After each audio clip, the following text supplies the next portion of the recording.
Hello beautiful people, hi అండి, అందరికీ నమస్కారం. నేను మీ Priya Madan. Welcome to noise of Vinny. ఇవాళ వీడియో ఏంటంటే ఫ్రాన్స్ ఫ్రై చేస్తున్నాను గైస్. చాలా టేస్టీగా, తొందరగా, అంటే ఫాస్ట్గా, సింపుల్గా ఏ విధంగా చేయాలా ఈ రెసిపీ అనేది చూపిస్తాను. వీడియో లాస్ట్ వరకు చూసి మీకు నచ్చినట్టయితే లైక్ చేయండి, షేర్ చేయండి, సబ్స్క్రైబ్ చేసుకోండి. Now let's get in to the video. First 750 grams prawns తీసుకున్నాను నేను ఇక్కడ. ఒక బౌల్లోకి తీసుకొని పసుపు, ఉప్పు, కారం, తర్వాత కొంచెం ఆయిల్ అన్నమాట. సో ఇవి వేసుకొని మంచిగా మిక్స్ చేసి పెట్టుకోవాలా. సో ఈజీగా ఒక మ్యారినేట్ చేసుకొని ఒక హాఫ్ అన్ అవర్ ఈజీగా అట్లే పెట్టేసేసేయండి. ఇప్పుడు ఈ కారం, ఉప్పు అంతా బాగా బట్టి టేస్టీగా అవుతుంది. సో మళ్ళీ ఒక మిక్సీ జార్ చేసుకొని ఒక చిన్న మసాలా రెడీ చేసుకుందాం. కొంచెము ఒక 3 ఇంచీలంత అల్లము, ఒక 12 వెల్లుల్లి రెబ్బలు, కొన్ని మిరియాలన్నమాట తీసుకొని వీటిని గ్రైండ్ చేసుకోవాలా. సో ఈ మిక్సీ చేసుకునేటప్పుడు ఫుల్ చాలా మెత్తగా కాకుండా కొంచెం కచ్చాపచ్చాగానే కోర్స్గా గ్రైండ్ చేసుకోండి. తర్వాత కొంచెం ఆనియన్స్, టమోటాస్ అనమాట. టమోటాస్ ఒక బిగ్ సైజ్ టమోటా సరిపోతుంది. ఒక బిగ్ సైజ్ ఆనియన్స్ 2 తీసుకొని సన్నగా చాప్ చేసి పెట్టుకోవాలా. సో ఫస్ట్ బాణలి పెట్టేసుకొని ఫస్ట్ ఆయిల్ వేసుకోండి. ఆయిల్ వేసుకున్న తర్వాత కొంచెం జీలకర్ర వేయాలా. జీలకర్ర కొంచెం వేగిన తర్వాత ఆనియన్స్, సన్నగా చాప్ చేసుకున్నటువంటి ఆనియన్స్ని వేసుకోండి. ఆనియన్స్ అంతా కూడా బాగా ఫ్రై అవ్వాలా. కొంచెం బ్రౌన్ కలర్ చేంజ్ అయిన తర్వాత మనం మిక్సీ చేసుకున్నటువంటి మసాలా వేసుకొని ఆ మసాలా పచ్చివాసన పోయేంత వరకు వేయించుకోవాలా. అట్లా వేయించుకున్న తర్వాత కొంచెం మనం టమోటా ప్యూరీ రెడీ చేసుకున్నాం కదా, పేస్ట్, ఆ టమోటా ప్యూరీ పేస్ట్ వేసుకోవాలన్నమాట.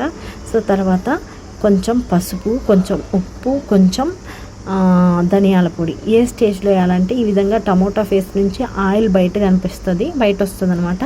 ఆ స్టేజ్లో మనము ఈ పసుపు, ఉప్పు, ధనియాల పొడి వేయాలా. వేసేటప్పుడు కొంచెం ఉప్పు తక్కువ వేయండి, ఎందుకంటే మ్యారినేట్ చేయడానికి ఆల్రెడీ వేసాం కదా, అందువల్ల.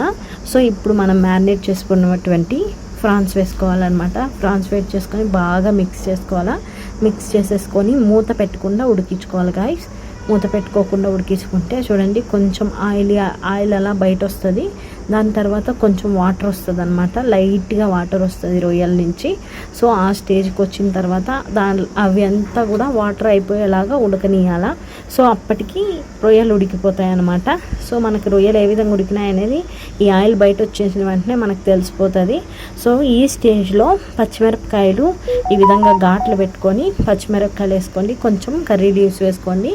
నేను కరివేపాకులు ఎక్కువ వేస్తాను అనమాట. అప్పుడే చాలా టేస్టీగా ఫ్లేవర్, ఆ కరివేపాకు ఫ్లేవర్ అంతా కూడా చాలా బాగుంటుంది.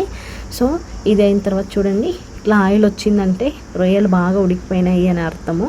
సో ఈ స్టేజ్లో గరం మసాలా పౌడర్ ఉంటుంది కదండి గైస్, గరం మసాలా కొంచెము, పుదీనా ఉంటుంది కదా, పుదీనా కొంచెము వేసుకోవాలన్నమాట. చూసారా ఎంత జ్యూసీగా టేస్టీ భలే ఉంటుంది. నిజంగా మీరు ఒకసారి ట్రై చేసి చూడండి, చాలా ఎమ్మీగా ఉంటుంది. సో దీన్ని అన్నంలోకి తినచ్చు, ఒట్టిగా అట్లే కూడా తినేసేయచ్చు, బట్ అన్నంలో కలుపుకొని తింటే చాలా టేస్టీగా ఉంటుంది. సో ఈ స్టేజ్లో గరం మసాలా, కొంచెం పుదీనా చాప్ చేసుకొని వేసుకోవాలన్నమాట. బాగా కలబెట్టుకోండి, కొంచెం కూడా అడగంటకుండా అప్పుడప్పుడు తిప్పుకుంటూ ఉండండి. సో చూసారు కదా, ఇదనమాట చాలా ఎమ్మీగా టేస్టీగా ఉండే ఫ్రాన్స్ ఫ్రై అయితే రెడీ అయిపోయింది. మీకు ఈ వీడియో నచ్చింది అనుకుంటాను. నచ్చినట్టయితే తప్పకుండా ప్రతి ఒక్కరూ ట్రై చేయండి చూసిన వాళ్ళు. So thanks for watching guys. Bye bye.